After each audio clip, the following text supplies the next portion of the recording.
arrive vers la fin de l'Ancien Testament. On va terminer notre série en Amos, donc ça s'appelle Simple. Vous comprenez maintenant le pourquoi du titre.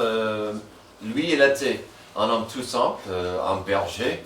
On a vu plus tard dans le livre qu'il était aussi un peu dans le monde agricole, mais il était un homme tout simple que Dieu a appelé pour prendre ce message simple de la repentance, d'avertissement que Dieu devait frapper dans sa justice si le peuple ne changeait pas de chemin. Et donc, c'était tout simple. Aujourd'hui, on arrive à la fin de ce petit livre, donc notre chemin de 9 chapitres. Bien sûr, c'était un voyage assez simple, parce que pour plusieurs raisons, mais la plupart de ces messages étaient destinés à Israël, dans ces 10 tribus au nord. Et donc, on va parler plus de ça dans quelques moments. Amos a commencé fort avec le message de jugement pour plusieurs peuples arrogants et cruels avant de viser de près le royaume d'Israël. Nous l'avons trouvé après le premier chapitre très focalisé sur Israël et ses multiples problèmes. Alors au chapitre 1, c'était quasiment... on pensait qu'il allait proclamer la parole à tout le monde parce qu'il a choisi plusieurs peuples étrangers.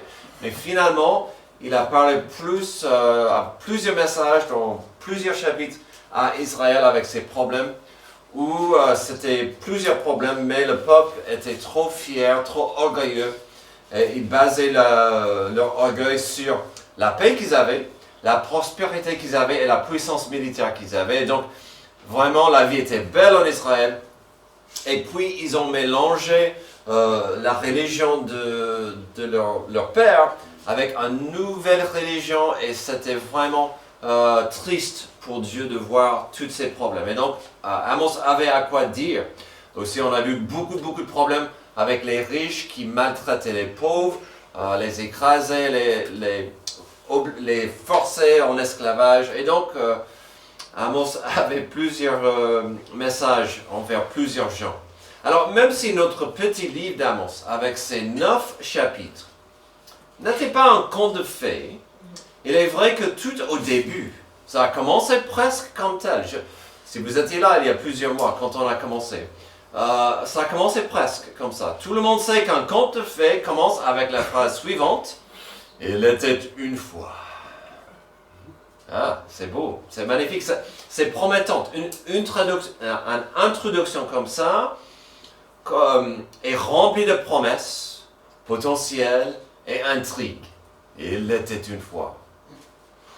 Puis, si vous vous souvenez, Amos 1 a quasiment commencé comme ça, avec certains de ces éléments. Amos 1:1, parole d'Amos, l'un des bergers de Tekoa, vision.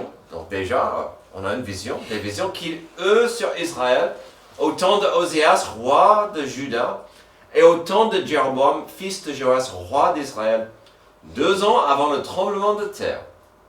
Il dit, de Sion, l'Éternel rugit, de Jérusalem, il fait entendre sa voix, les pâturages des bergers sont dans le deuil, et le sommet du Carmel est desséché.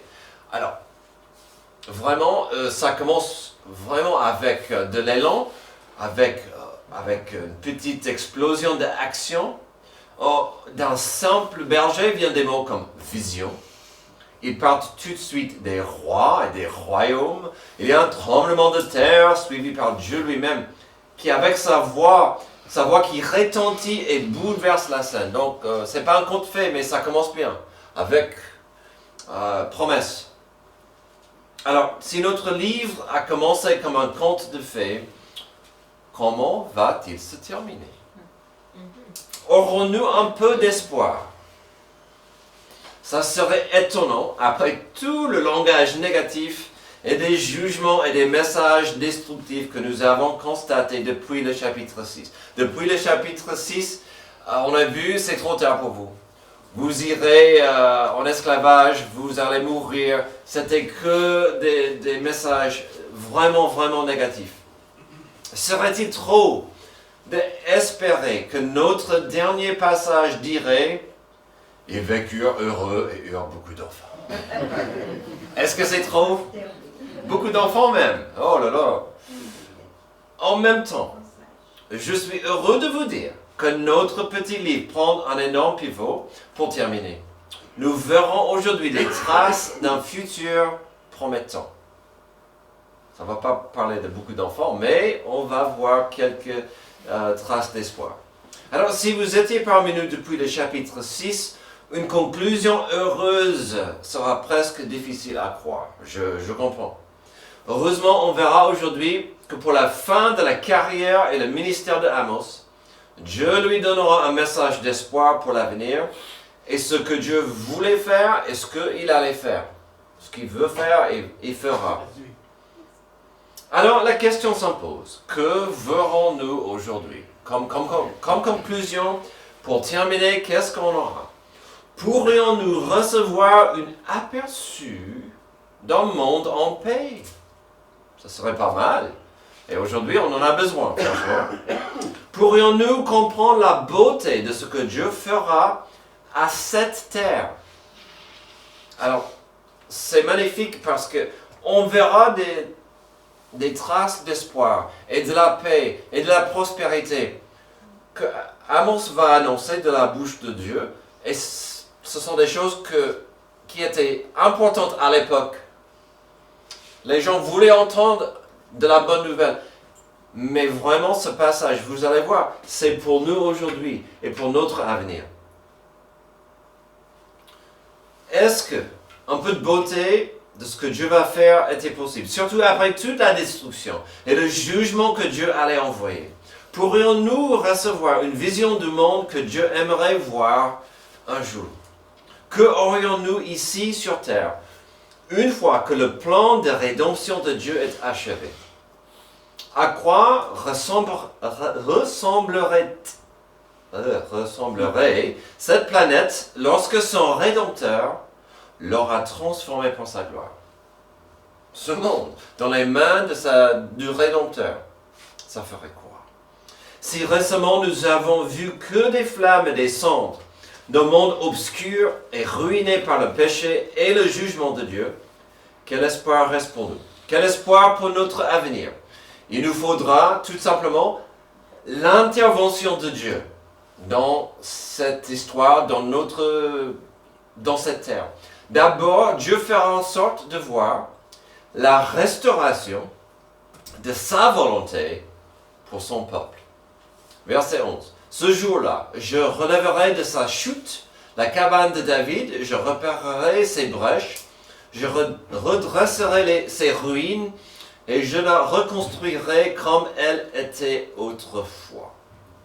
Alors, sachez, comprenez que quand ça dit ce jour-là, ça c'était vraiment l'indice principal. Avant d'aller plus loin, il faut que nous comprenions l'importance de ces trois petits mots. C'est un terme utilisé souvent, un peu partout dans la prophétie biblique, pour parler de l'avenir. Mais pas n'importe quel avenir. Surtout l'avenir lorsque Dieu installe et établit son plan pour nous à la fin. Donc il a fait un saut, un énorme saut ici. Il va sauter loin dans ses propos, Amos. Parfois, ce terme prendra la forme le jour du Seigneur. Souvent, ça s'appelle ce jour-là. Et donc, assez souvent, c'est ce jour-là. Ces trois mots auraient tout de suite expliqué aux gens qu'il y a un pivot, un changement de cap ici vers la paix et la restauration future de Dieu. Pour beaucoup, ça devait être un peu encourageant parce que Amos parlait que des sangs, de la mort, du jugement depuis un moment. Et maintenant, il va parler d'un futur glorieux. Ces mots étaient un signe de bien écouter, malgré l'obscurité, malgré la destruction, en vue, pour voir ce que Dieu voulait faire et que voulait Dieu opérer. D'abord, on a vu dans cette première phrase un relèvement, une restauration de la maison de David. Alors, certaines traductions disent la maison de David. Là, on a la cabane de David. Alors, la maison de David est plus belle. C'est plus glorieux, ça donne une idée plus magnifique. Et le terme existe dans la Bible. Il est si magnifique qu'à Amazon, on a pris ça comme titre pour raconter l'histoire de David, la maison de David. C'est magnifique, mais le mot utilisé par Dieu dans son message est mieux traduit cabane, abri ou même tente. La signification est importante car ça donne moins d'importance sur la gloire d'un trône terrestre et plus d'importance sur la notion de sécurité et de couverture. Donc quand il dit, je vais relever sa chute de la cabane de David, il dit, en fait, je veux remettre au-dessus de mon peuple la maison, la famille de David, au niveau spirituel, qu'il y ait ce confort et cette couverture. Puisque le mot était souvent employé dans des termes et des thèmes spirituels, comme tabernacle, on peut voir que la direction Dieu prenait ici, c'était plus spirituel que d'autres choses. Il parle plus d'une couverture spirituelle que de voir la maison de David avec un sceptre et une trône énorme. Alors que voulait Dieu faire? Ou, si on revient à notre premier point, on verra une restauration de la volonté de Dieu pour son peuple. Alors, ça veut dire que dans ce jour-là, qu'il y aura un abri pour la terre à travers la famille de David. Nous avons ici une référence directe du Messie et l'espoir qu'il donnerait à la planète. Dieu est en train de dire, je vais bénir la planète à travers le Messie qui vient de la famille de David. Oui, Amos commence au chapitre 1 avec des jugements envers les peuples étrangers. Oui, la punition imminente de Dieu pour Israël et Juda venait des peuples étrangers. Mais ce livre était à sa base un livre juif pour le peuple juif. Et ici, Dieu veut nous rappeler que le Messie, le sauveur de son peuple, allait être possible à travers la promesse qu'il a faite à David. D'abord à Abraham, après à David. De David venait celui qui allait régner sur le trône à jamais.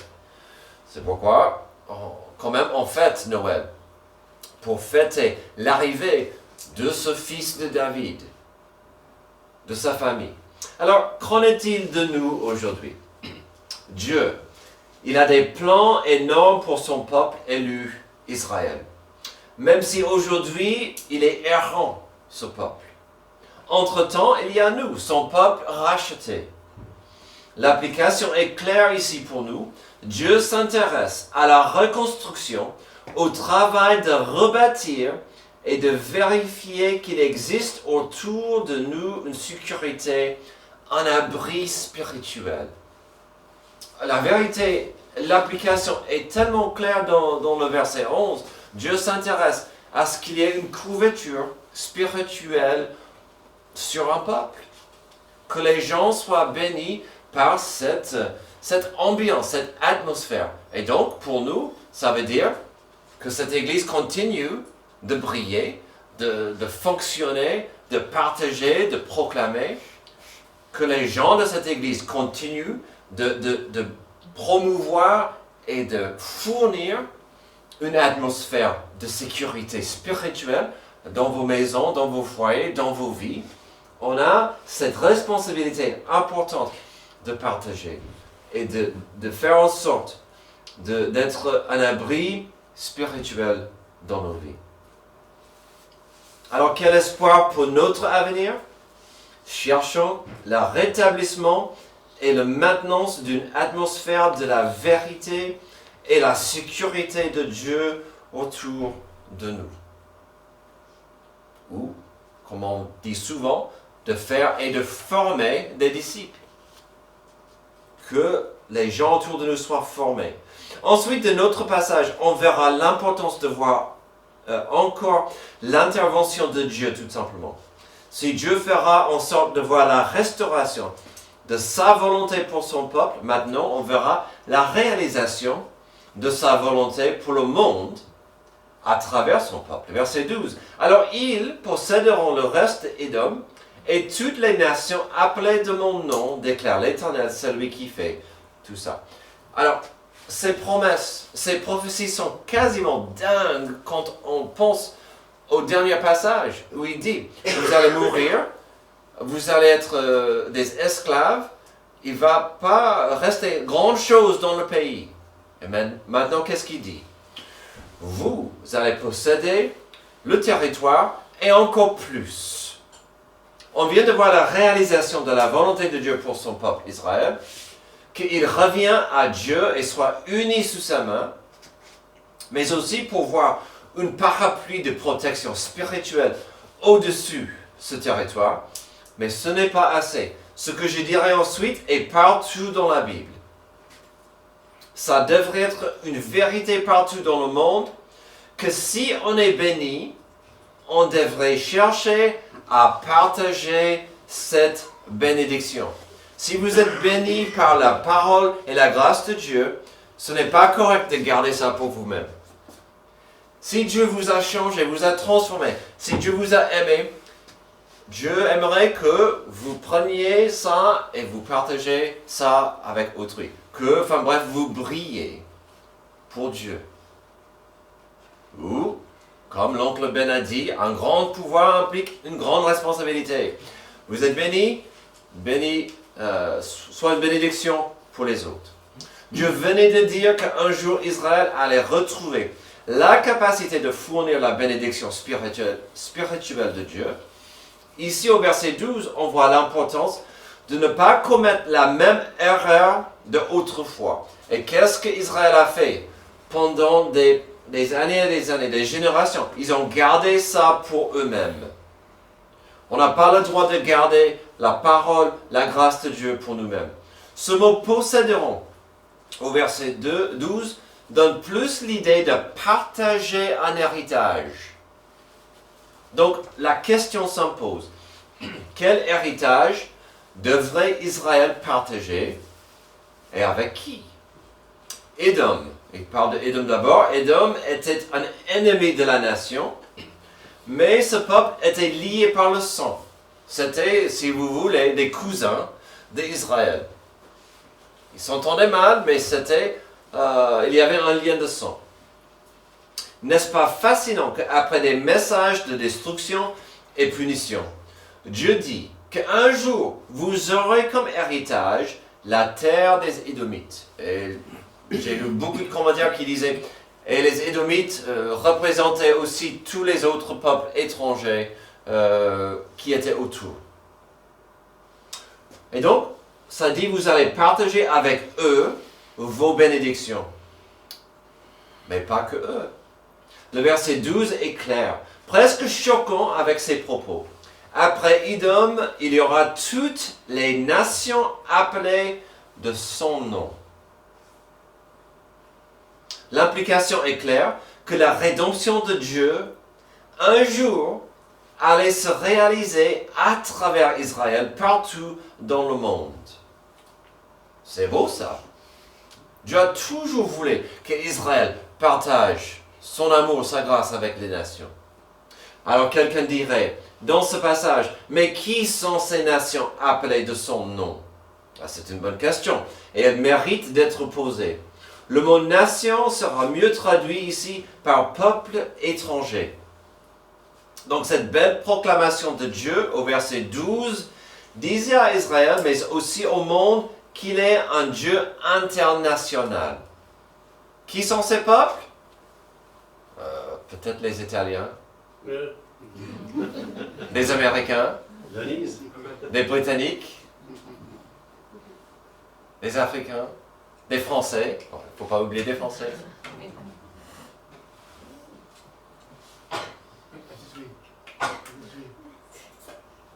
Son plan de rédemption est global, et j'en suis reconnaissant. Oui, Dieu a tant aimé le monde qu'il a donné son Fils unique.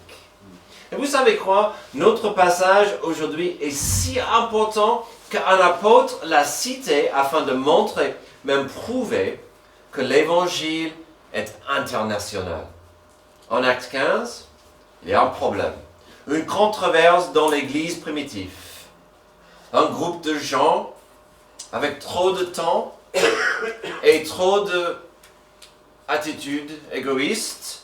Il y avait un groupe de gens qui a fait ce que je déteste. Ils ont insisté que quelqu'un ne pouvait pas être correctement sauvé, pas complet dans leur foi, s'ils ne pouvaient pas cocher certaines cases. C'est grave. Ils disaient, il faut l'évangile est important, mais il faut l'évangile plus, et puis je vous explique le plus. Si vous voulez être complet et un bon chrétien comme moi, il vous faut l'évangile plus. Je déteste ça, ça s'appelle le légalisme. Et il s'est introduit assez vite dans la première église à Jérusalem. D'ajouter quelque chose dans la formule avec l'évangile. Alors, à l'époque, c'était la circoncision. Bon courage avec ça. Ça ne va pas attirer beaucoup de gens. Mais aujourd'hui, il faut parler en langue si vous voulez être complet. Il faut parler à un X nombre de personnes de Jésus si vous voulez être complet. Il faut prier combien de minutes par jour si vous voulez être complet. Alors ici, c'était ce problème qui s'est introduit dans l'Église. En Acte 15, Paul et Barnabas étaient plus ou moins convoqués à Jérusalem pour le débat qu'il fallait avoir. Pierre aussi avait une opportunité d'en parler. Puis Jacques, le pasteur de l'Église de Jérusalem, a pris la parole pour expliquer que l'Évangile n'a pas besoin de quoi que ce soit. Pour fortifier cette position, Jacques a cité de notre passage en Amos. Donc, Acte 15, 13, lorsqu'ils eurent fini de parler, donc ça c'est Paul, Barnabas et Pierre, Jacques prit la parole et dit, « Mes frères, écoutez-moi. Simon a raconté comment, dès le début, Dieu est intervenu pour choisir parmi les nations un peuple qui porte son nom, parmi les nations. Cela s'accorde avec les paroles des prophètes, puisqu'il est écrit, après cela, je reviendrai, je relèverai de sa chute la tente de David, je réparerai ses ruines et je la redresserai.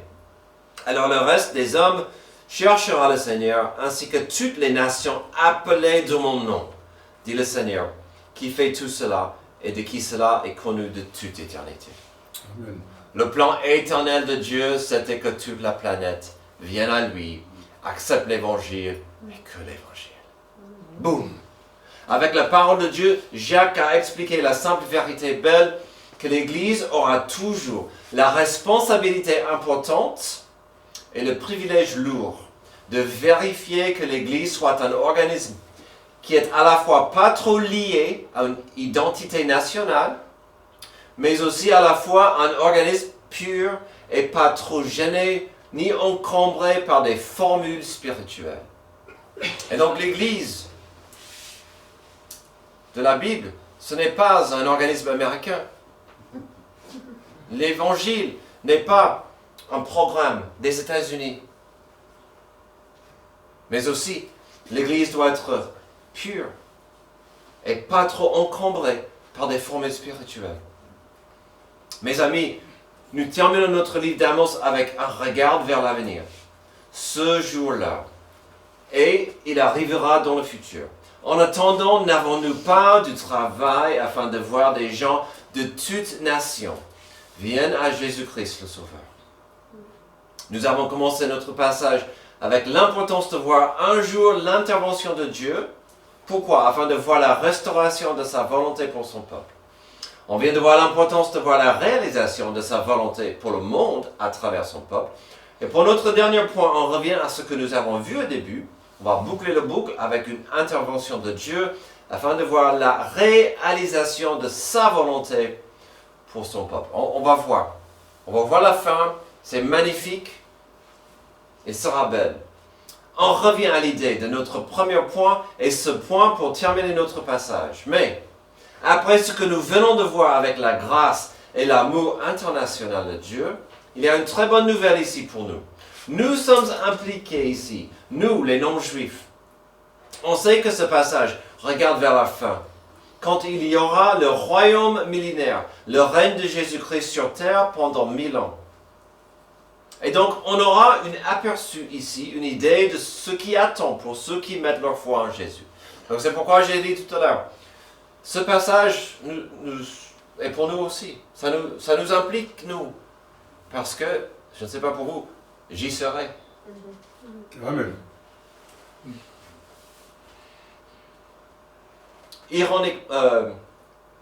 Ironiquement, les deux choses que nous verrons que Dieu aurait pour son peuple pendant son règne de 1000 ans, ce sont deux choses qui étaient un piège pour son peuple pendant l'ère d'Amos. La prospérité et la paix. Donc, petit spoiler, on verra la prospérité et la paix pour le règne millénaire. Chose qui était problématique pour le peuple. Ils trouvaient que la paix était plus importante que d'autres choses. Ils trouvaient que la prospérité était plus importante que leur relation avec Dieu. Mais voyons ça. Il y aura un jour la prospérité du pays. Verset 13. Les jours viennent, déclare l'Éternel, où le laboureur suivra de près le moissonneur, et le vendangeur le semeur, où le vin nouveau ressuivra des montagnes et coulera de toutes les collines. Alors là, c'est des termes, c'est un monde agricole, c'est des termes agricoles. Ça veut dire que il y aura de la prospérité. Les gens auront du mal à récolter. C'est vraiment magnifique. Ces mots parlent pour eux-mêmes. Nous voyons un territoire fructueux.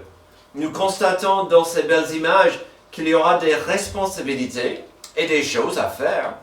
Mais il n'y aura pas de stress et le conflit du boulot. Et déjà, nous voyons que Dieu bénira son peuple avec une prospérité belle et importante. N'oublions pas que, comme je viens de dire, à l'époque, la société et l'économie étaient agricoles. Donc ici, on constate qu'au niveau des finances, la vie est belle.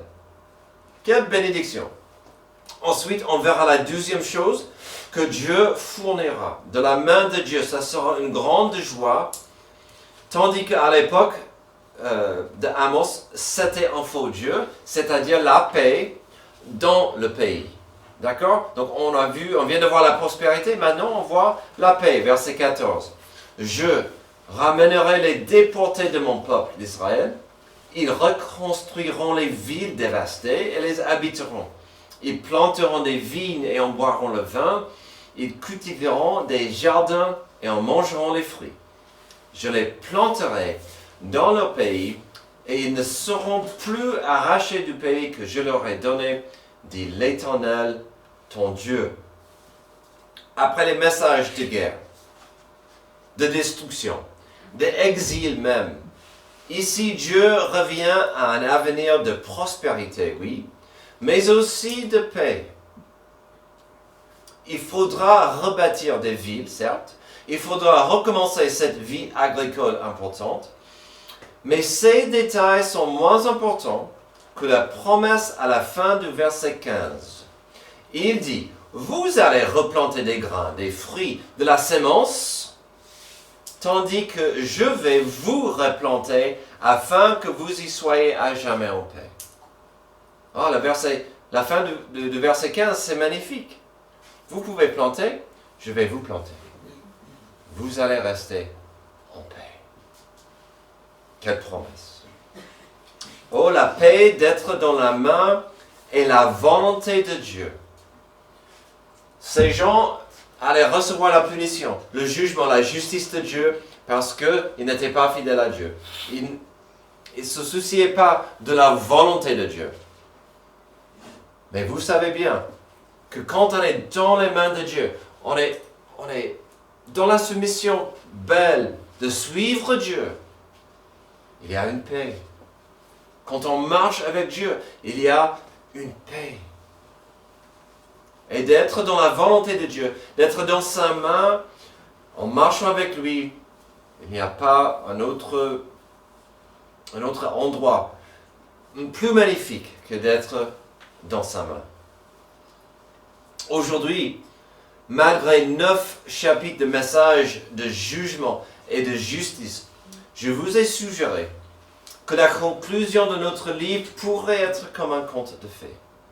C'était peut-être difficile d'imaginer que ce livre pourrait se terminer bien. Non, on n'a pas vu la phrase « Il était une fois ». Nous n'avons pas vu non plus la fameuse phrase « Ils vécurent heureux et eurent beaucoup d'enfants ». Mais franchement, ça serait crédible après notre dernier passage. Car qu'avons-nous vu? Nous avons découvert un des passages qui parle du règne de Jésus-Christ sur terre pendant 1000 ans. Et donc, quel contraste! Dans le chaos, dans les cendres, dans la destruction de la malédiction du péché, Dieu ose nous parler de l'avenir qu'il souhaite pour nous. On n'a vu que des messages de destruction et de jugement. Et comment est-ce que Dieu termine ça? J'ai un avenir pour vous.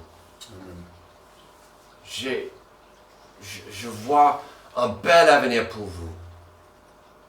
Je veux pour vous la meilleure. Et cet avenir est magnifique et rempli de promesses. En plus, cet avenir pourrait nous rappeler de quelque chose.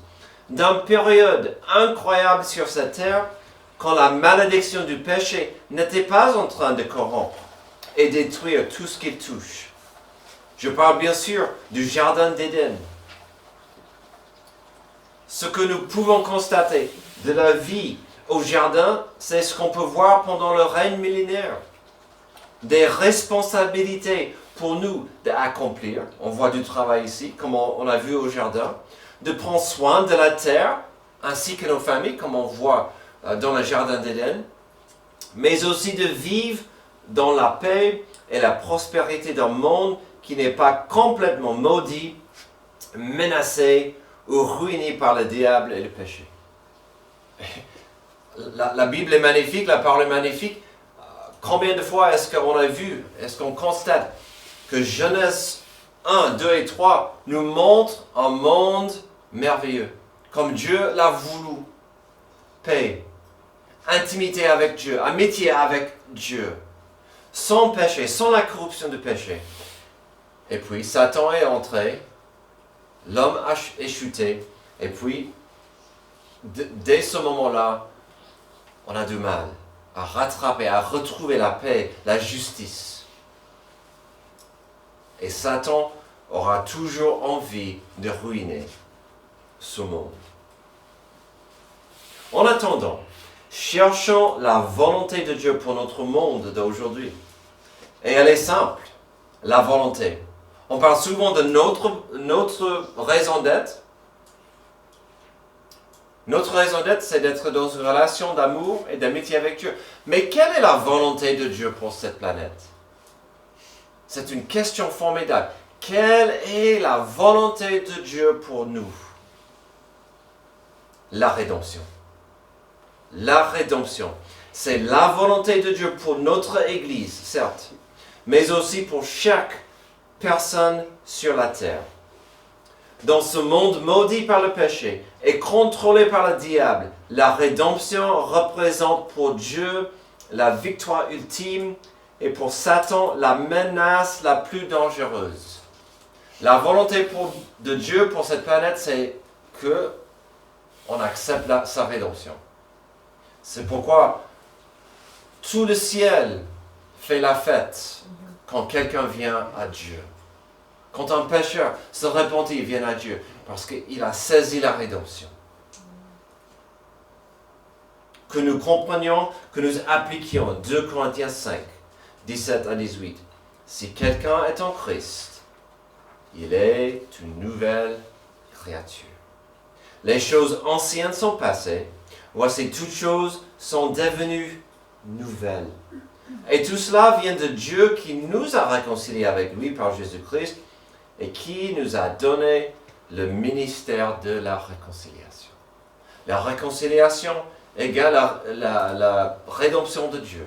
Voici le désir de Dieu pour cette planète, que les gens viennent à lui pour sa réconciliation. Prions. Merci Dieu pour ce chemin en Amos qui était rempli de promesses, qui était rempli de tristesse, qui était rempli d'images qui nous rappellent l'importance, tout simplement, de t'aimer. Aide-nous à t'aimer correctement, avec toute notre âme, tout notre cœur, toute notre pensée. Et puis, on a vu combien de fois l'amour pour autrui n'était pas là. Aide-nous à apprendre de ce petit livre l'importance d'aimer autrui parce que tu nous as aimés le premier. Que nous ayons nos yeux fixés sur Jésus et cet avenir magnifique que tu as pour nous. En attendant, que nous soyons une église qui cherche le perdu avec ce plan merveilleux de la rédemption. C'est dans le nom de Jésus que j'ai prié. Amen. Amen. Levez-vous, on aura un dernier chant d'appel et de réflexion.